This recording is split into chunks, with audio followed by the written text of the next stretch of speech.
Hello, good evening. Welcome to our Thursday night episode of Brett's Old Time Radio Show, and welcome to my home here in the beautiful southwest of the United Kingdom. How the devil are you? How's everything going with you? I'm a little bit annoyed because I have already recorded the show for this evening once, and then good old Microsoft decided to do an update. And it didn't ask me first, it just literally switched off my PC and told me it was going to do an update. And it deleted everything I was doing. I hate Microsoft. I think they are flipping annoying. Seriously, don't you? Or is it just me?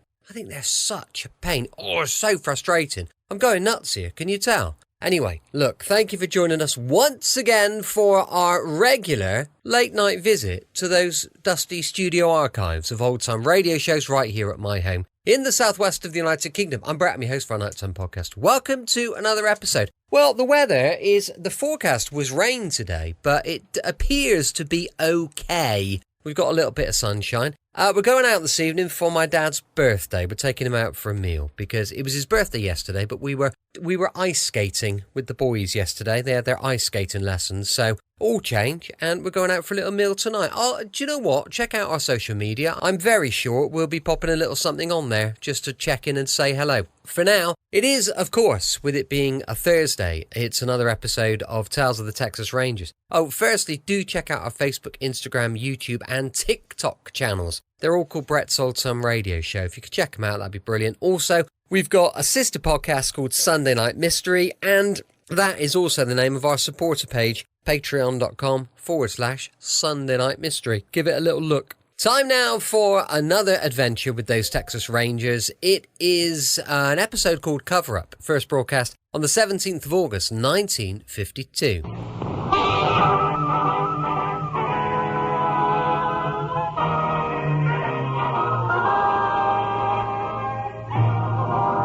Of the Texas Rangers, starring Joel McRae as Ranger Jace Pearson. Another authentic reenactment of a case transcribed from the files of the Texas Rangers.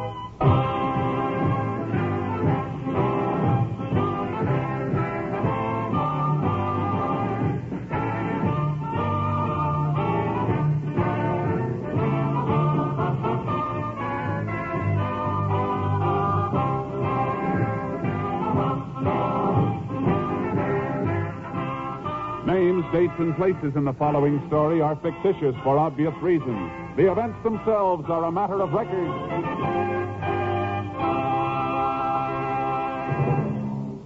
Daytime radio listening is a big part of Mrs. America's way of life.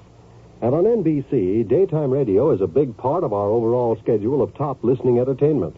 Tune here tomorrow and each day, Monday through Friday, for such smile-provoking programs as Double or Nothing, with your genial quizmaster, Walter O'Keefe, Strike It Rich, the program of the heart presided over by Warren Hull, and Welcome Travelers, bringing Tommy Bartlett's interesting interviews with travelers in the Windy City. Radio also gets its ears boxed every day when Bob and Ray satirize the industry which made them famous. Later, Dave Garroway strolls through a pleasant quarter hour of enjoyable radio listening and invites you to join him for the proceedings. Yes, all through the day, NBC presents America's most popular radio programs: comedy, drama, music, and information. So if you suffer from the housework blues, let us brighten your day with the entertainment available on this station of the NBC Radio Network. Join us tomorrow morning, won't you? And now, today's Tales of the Texas Rangers.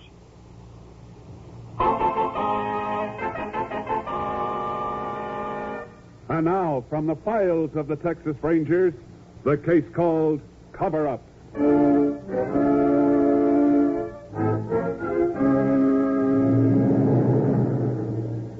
It is 8 o'clock on the morning of Thursday, July 4th, 1946.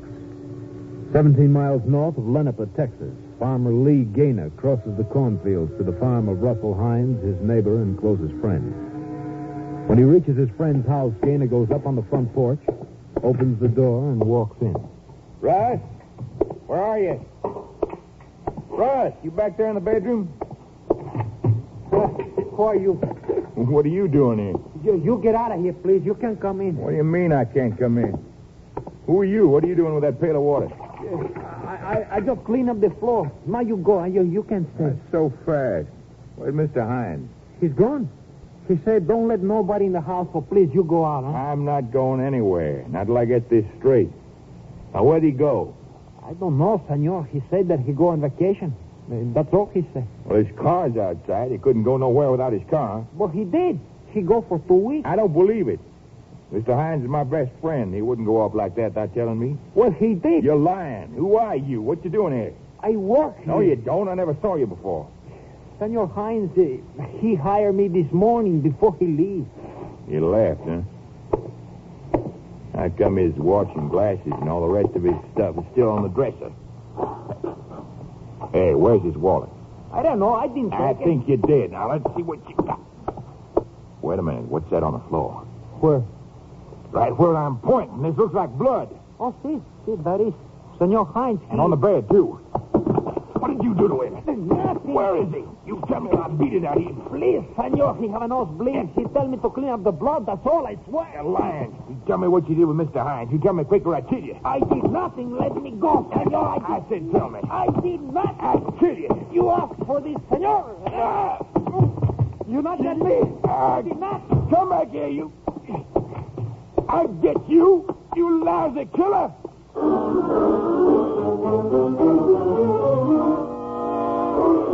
Lee Gaynor chased the stranger across the fields and into a wooded area. When the man ducked into the woods, Gaynor lost sight of him and was unable to pick up his trail. He then returned to his friend's house and called Sheriff Art Buckley, who in turn requested aid from the Texas Rangers. Ranger Jace Pearson was assigned and arrived at the farmhouse shortly after the sheriff. There's a blood on the floor, Ranger. He's trying to clean it up with that bucket of water. And there on the bed, blood splattered all over the pillow. You say this fellow told you Mr. Hines had a nosebleed? Yeah, but I don't believe that. Russ never had a nosebleed in his life, and I've known him since we was kids. I tell you, that Mexican killed him. You know if anything's missing? Yeah, Russ's wallet. Take a look at this dresser.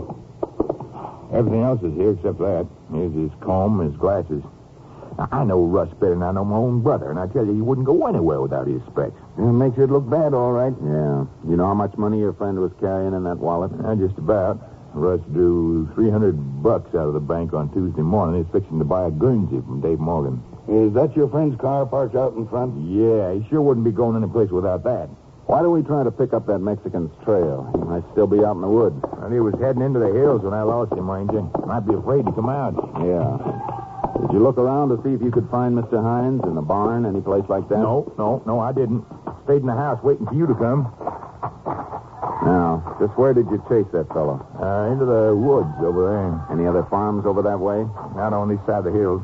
There's a good chance he's still out there. I'll get my horse from the trailer and see if I can pick up his tracks. In the meantime, Sheriff, why don't you look around near the house? Sure thing, Jase. I'll see you later.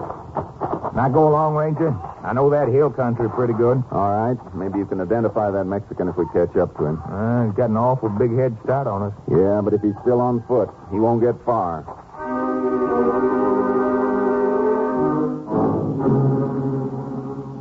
I took Charcoal out of the trailer while Gaynor got one of the horses from the corral. To save time, he didn't saddle up but rode bareback. We went to the spot in the woods where Gaynor had lost sight of the man. A short distance away, I picked up his tracks. They were fairly easy to follow, and for 20 minutes we covered a good deal of ground. Then near the hills, the trail petered out. I can't find any signs of him over here, Ranger. We better spread out a little more. Hey, wait a minute. Ooh, Sharky. Find something? Yeah, here they are. Oh, get up. Now they are. I'm afraid we lost him good. Oh, boy. Turned here. Tracks swing over that way. Where? I don't see him. Look right along there. See how that brush is trampled? Oh, yeah. Sure got better eyes for tracking than I have. Get up, Sharky. What's down this way? The road swings around in a loop. Looks like he was heading for it. Come on. Get up, boy. Unless somebody's giving him a lift, maybe we can catch up to him.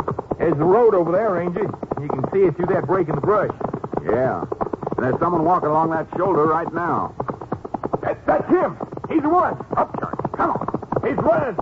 Hold up, mister. Hey, you. Go away. Go away. Stop. Right there. No. Hold up, I said. Whoa, Charlie. Whoa. Is This is him, all right. You lousy skunk. What do you want from me, senor? All right, stand still while I frisk you. Why you do this? What you looking for? Just checking to see if you're carrying any weapon. Are you the one working back there in that farmhouse? No. Don't lie to me. I didn't do nothing. What's your name? Carlos Mendoza. Let's see your wallet. Here. Only $40 in here. Where's the rest of it? That's all I got. Why'd you kill him? I didn't. Where's Mr. Hines? What'd you do with him? I didn't do nothing. He hired me. He go on vacation like I told you. Lie. I'll make you talk. Hold it, Let me Gainer. tell him around, Ranger. I'll make him tell the truth. You're not going to touch He's him, just hear gonna me? lie. You're going to let him get away with killing Russ? I want to see justice. We'll see justice done in the courts, not the way you want to do it. All right, Mendoza. Let's get back to house.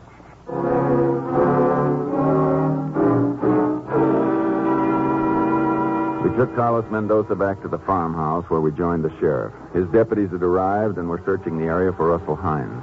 Mendoza continued to deny that he had killed or robbed anyone. But you got to believe me. I wouldn't kill nobody. What were you doing here? I told you. Senor Hines, he give me a job to clean up the place and stay here while he go away. You start this morning? What time? Oh, yeah, about dawn. You live around here? No. I was coming through with my family. I got a trailer about 10 miles down the road. That's where Mr. Hines picked me up. He asked me if I want a job while he go away on vacation. Russ wouldn't have gone away without telling me. I know he would. All right, Gainer. Just keep out of this, will you? Where were you coming from, Mendoza? Eagle Pass, senor. Where were you going? To Waco. I got a cousin up there. He write me that he got a job for us in the cotton field. You say Mr. Hines hired you. Did he bring you over here in his car? See? He bring me in his car and show me what to do. He feed the chickens and the stock and clean up the blood on the floor. Sure that blood didn't get there when you killed Hines? No, Sheriff, no. He said that he got a nosebleed and I am to clean it up. You were just working here. Why were you trying so hard to keep Mr. Gainer out of the house? So he couldn't see what you were doing? No.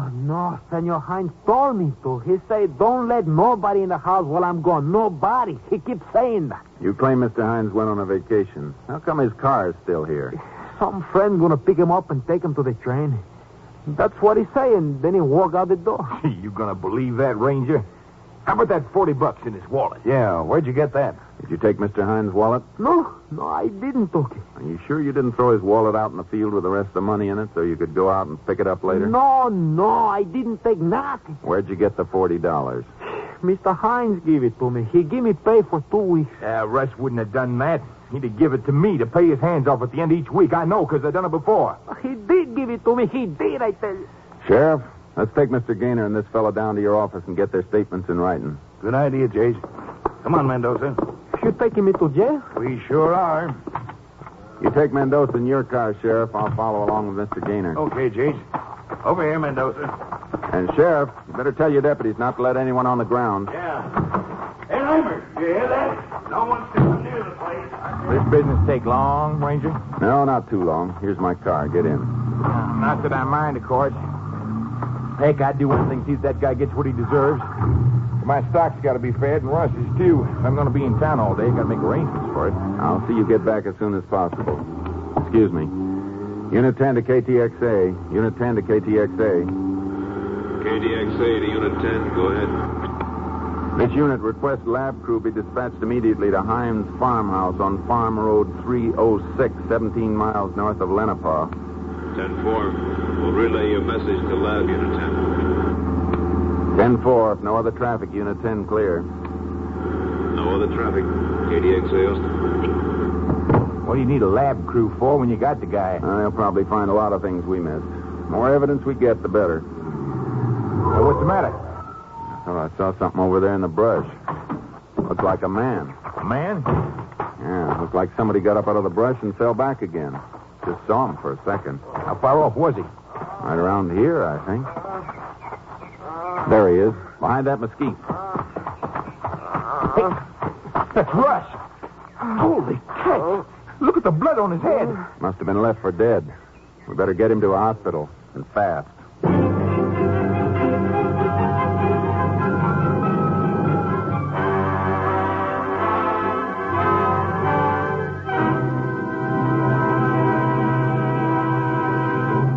In just a moment, we will continue with Tales of the Texas Rangers, starring Joel McRae as Ranger Jace Pearson. At this time of the year, we spend a lot of time out of doors, hiking and camping and on picnic trips in the woods and the mountains. That means more danger of forest fires. This summer, thousands of acres of valuable timberland will be destroyed because of carelessness. And in these days of defense emergency, our natural resources are more vital than ever. It's up to you to be sure that you do not cause the tragedy, the shameful waste brought about by a forest fire. Just follow a few simple rules. Crush out cigarettes, cigar, and pipe ashes. Break matches in two after using them. Drown all campfires, then stir and drown them again. Find out the law before using any kind of fire. Forest fires destroy timber, wildlife, and the water supply. They destroy the natural resources on which our nation depends. So don't be careless for a moment when you're in the mountains or woodlands. Forest fires are our most shameful waste. So remember, only you can prevent forest fires. Now, Act 2 of Tales of the Texas Rangers.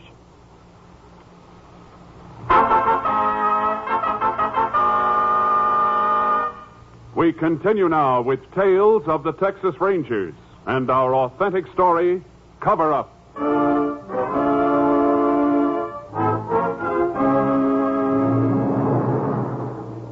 Russell Hines had been beaten severely about the head and remained unconscious all the way into town. We got him to the local hospital where he underwent emergency treatment. I phoned the sheriff to come over. 2 hours later, Mr. Hines was conscious and able to talk to us. The sheriff, Lee Gaynor, and I walked down the corridor toward his room. I'd sure like to know what that Mexican hit him with. The doc says it was something round, like a piece of pipe. When I get my hands on Mendoza, it'll take more than 34 stitches to sew up his head. You better wait out here, Mr. Gaynor. Yeah, but I want to see... Let's not disturb Mr. Hines any more than we have to. All right. Go on, Sheriff.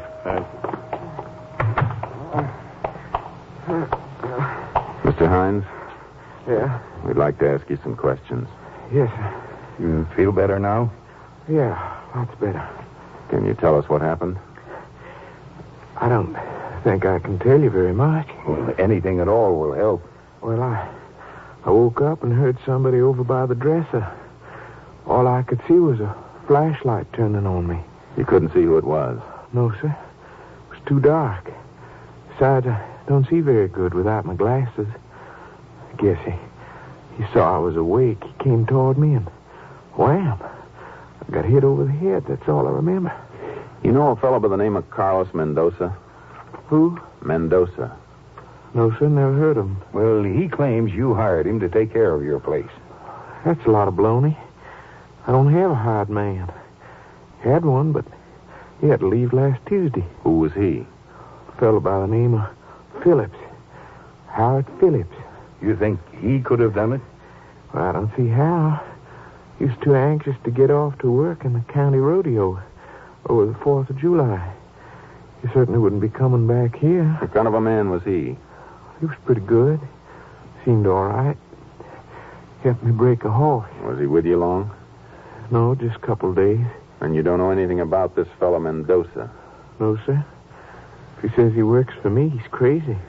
Well, thanks a lot. We better let you get some rest now. We'll talk to you some more later on. Okay. Yeah, looks like this Mendoza boy's going to have to come up with a better story. I mean, since Hines says he never heard of him, Mendoza must have been the one who attacked him. Could be. Well, does Russ know anything about this guy Mendoza? No. Huh, I told you. I told you that lousy cotton picker's just lying to save his own skin. Sure looks that way. Everything's pointing to him. Yeah, but just because Mr. Hines doesn't know him doesn't prove Mendoza attacked him. What do you mean, Jace? There was something Mr. Hines said that hit me kind of funny, Sheriff.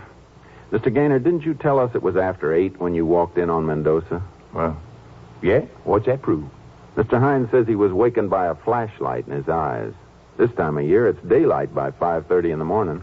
What are you driving at, Jace? Well, look, if Mendoza did attack Mr. Hines and drag him out into the brush, why would he come back to the house and still be there 3 or 4 hours later? Maybe he got scared and come back to wipe up the blood. It was Mr. Hines' blood. I wouldn't put the finger on Mendoza. Why wouldn't he just keep going? I don't know, Jace. I may be wrong, but Mendoza's story just don't sound logical. Well, maybe not. Okay, Mr. Gaynor. We'll take you down to the sheriff's office and get your statement. Okay. Mr. Mr. Gaynor, your friend tells us he had a hired hand by the name of Howard Phillips working for him a few days ago. Yeah, that's right. You know what this Phillips looks like? Yeah. Tall and skinny, black curly hair. He has a heavy beard. Big beard? No, he shaves, but his beard's kind of dark, you know what I mean? Go on, get in, Mr. Gaynor. You think he could have known about Mr. Hines carrying so much money? Well, I imagine he could have. Did Russ think it was him? He didn't seem to think so. Well, I don't either. And I know for a fact he took off for the county rodeo at Harley on Tuesday. Russ drove him down to the bus depot himself. You haven't seen him around since. No, sir. And it's probably Mendoza.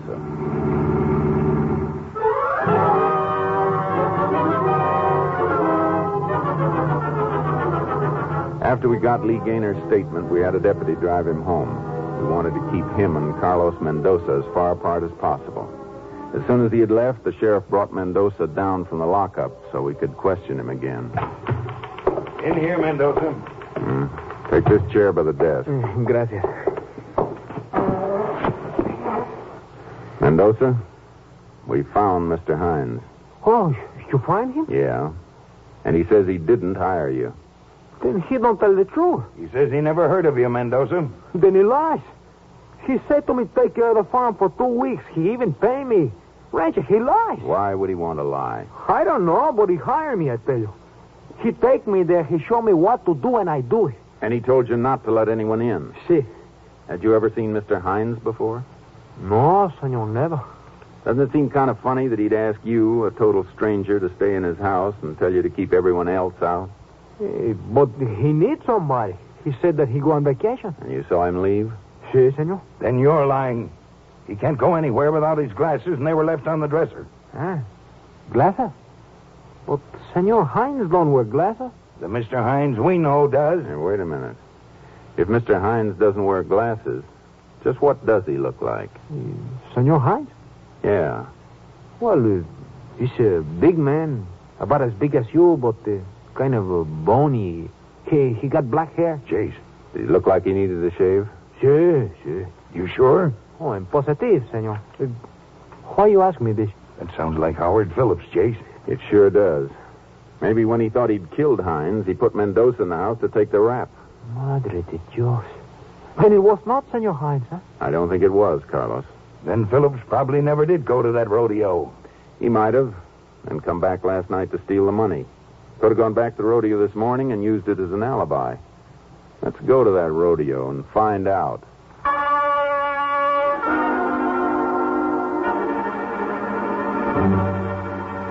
We released Mendoza with the understanding that he stay around town to identify Phillips in case he was our man.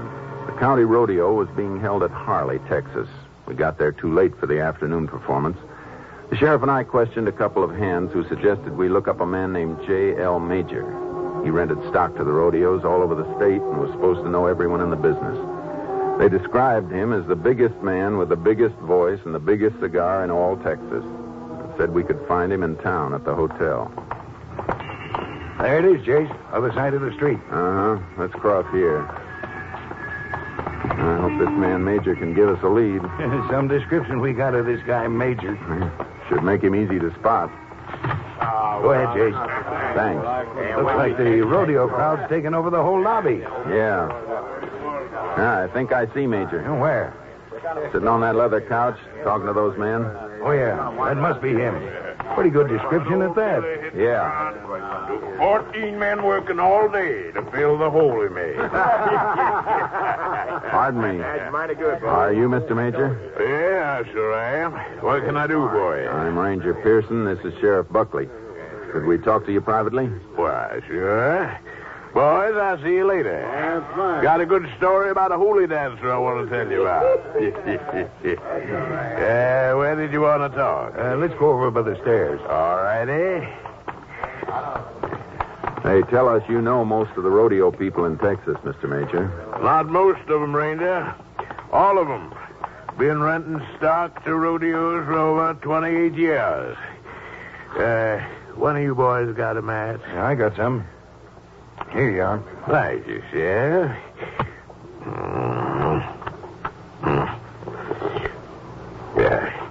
Yeah. Looking for somebody? Yeah, a man named Howard Phillips. Phillips. Sure he's a rodeo man. Supposed to be working this one over the holidays. What's he look like? Tall, lanky. Usually looks like he needs a shave. Curly black hair. Phillips. What's his line? Bulls? Cow milking? Bronx? We don't know. Can't think of any performers named Phillips. Got another match. Here you are. Much obliged. Good cigar. Tall, lanky fella, you say? That's right. Yeah, recollect you to know a Wiley Phillips got killed by Bramer. Couldn't be him. Let's see.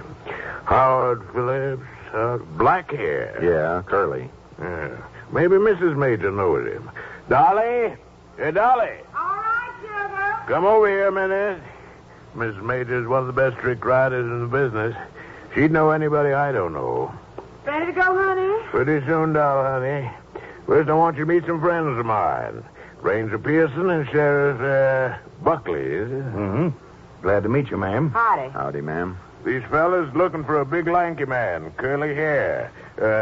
What color did you say it was? Black. His name is Howard Phillips, ma'am. Howard Phillips? Yes, ma'am. His face is dark, like he needs a shave. Oh, sure. You know him, honey. I do? Yeah, Slim Phillips. Slim fella? Yeah. The fella that works the chutes? Sure, that's him. Nobody calls him Howard, though. Why, sure. Tall fella, curly hair. Oh, that's the Of one. course, I knew him. Know everybody in the business. You know where he is now? No, but he'll be at the rodeo grounds for the evening performance. We're heading there now. If y'all want to come along, I'll point him out to you. Thanks, ma'am. We'd appreciate that. We're kind of anxious to meet him.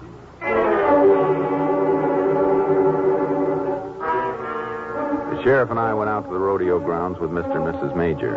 Slim Phillips hadn't arrived yet. We stationed a few of the local police outside the grounds and took up positions in the arena by the chutes. Phillips was due to work. Mrs. Major had gone ahead to get her horse and was warming it up for the evening performance.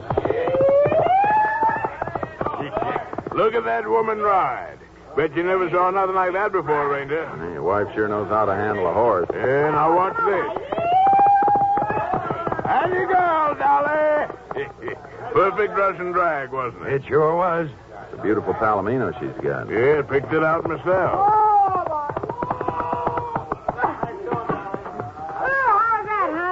Awful good, Dolly. Awful good. Mighty nice, ma'am. Well, thank you, Ranger. Oh, by the way, I just saw Slim. Told him you wanted to see him. You did what? When? Just now. I yelled to him over by the corral. Come on, Sheriff. What's the matter, Ranger? Well, shouldn't I have told him? She's long on talent, but short on memory. Down this way, Sheriff. Yeah. You see him? No. There, that must be him. Running through the crowd. Philip, stop! Where'd he go? He's in those pens somewhere. Sheriff, you circle around through the crowd and work this way through the pens. Maybe we can flush him out. Where you be, Chase? I'll start from the runway and work toward you. Okay. Watch yourself now, Chase. Yeah. Philip! Stop, Philip! He's heading for those bulls, Chase! All right, Philip. Stay right where you are. Okay, Ranger. Okay. You ain't gonna take me! No! Hold it, Philip! Let go of me! I said hold it! All right, Ranger. I've had enough. Don't hit me again. Don't hit me. Get up. You okay? Yeah, Sheriff. Now, hold out your hands, Phillips. Framers are getting a little bit edgy, Chase. We better get him out of this pen. Yeah. So he can walk right into another. Come on.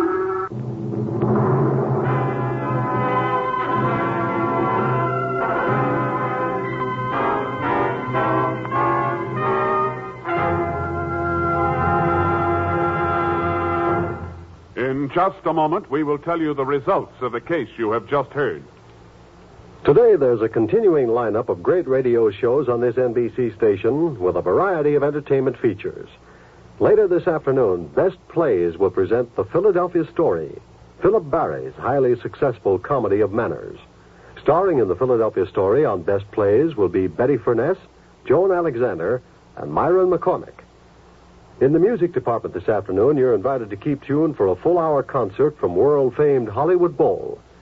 Today's concert will feature Dorothy Warren Scholl, Jan Pierce, and Igor Gorin. Another highly entertaining program today on NBC will be broadcast from Meredith Wilson's music room. Meredith will have lovely Esther Williams as his special guest, and I'm sure you'll enjoy hearing them talk about music, swimming, and anything else that happens to pop up in the course of their informal conversation. So for the finest in radio entertainment, be sure to keep tuned to the NBC Radio Network. And now the conclusion of Tales of the Texas Rangers.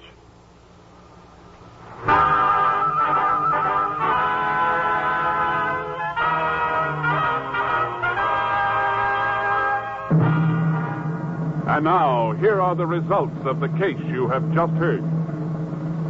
Howard Phillips was positively identified by Carlos Mendoza as the man who had hired him and impersonated Russell Hines.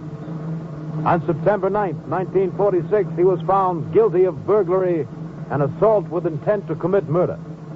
Phillips was sentenced to 15 years in the state penitentiary at Huntsville.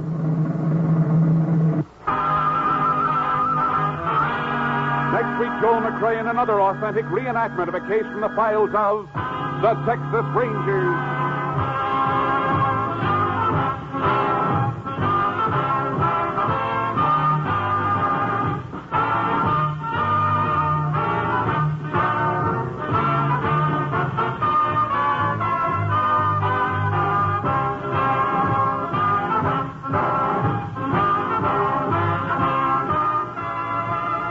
Joel McCrea is currently seen in San Francisco Story, a Warner Brothers release.